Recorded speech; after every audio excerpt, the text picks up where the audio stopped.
Welcome to the Statecraft guide on moving units. Warning: moving units can be fidgety and glitchy, so give yourself ample time before the end of a turn to move your units. Now let's get started with the most basic movement over land.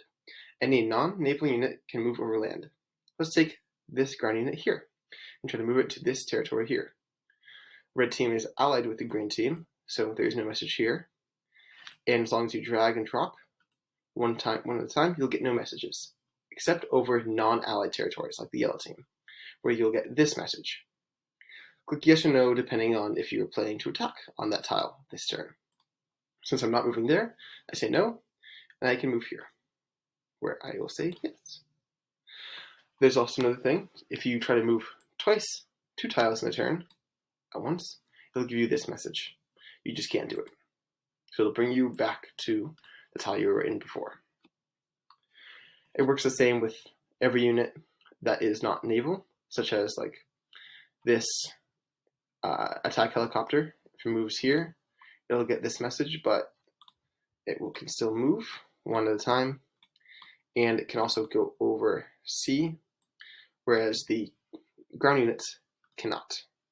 Well, that's a double tile move too. So let's show you this.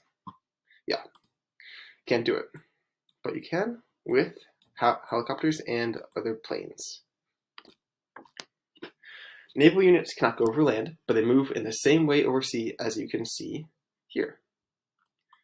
It just moves 1 tile at a time, can't go 2. And if you go over a tile that is not owned by you, you can click yes or no in terms of attacking. For naval units, it doesn't really matter unless there's another team's naval unit there that you want to attack specifically.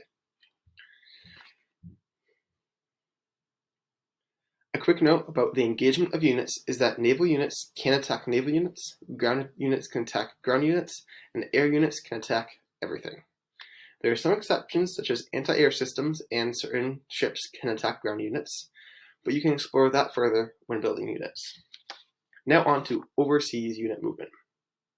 Air units work the same way over land as overseas, but land units do not.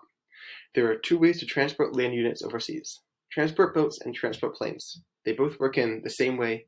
They move the same way as planes and other boats, and they have the same transporter function.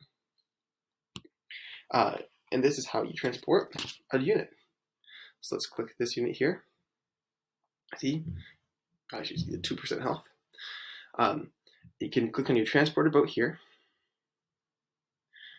and wait for it to load. It'll take a little bit. There's 2 things here: moving, which you can move. You don't have to do it literally on the map. You can also click move to and click one of the places to move it to. But I just find the map easier. Transporter, select unit, 1 army division.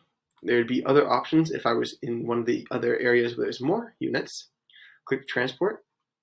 It'll go, that unit will move down here saying that we're transporting it, see? And then we just move the boat so that we get adjacent to the province we want to go to. Then we click here, transporter, disembark, and it'll disappear. And now we can move this unit here.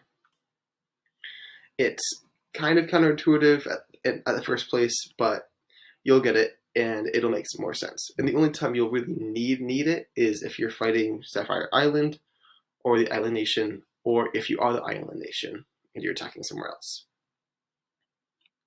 As you can see, transport planes will work in the exact same way. They have the same transporter unit. I don't think we have one here, but you can take my word for it.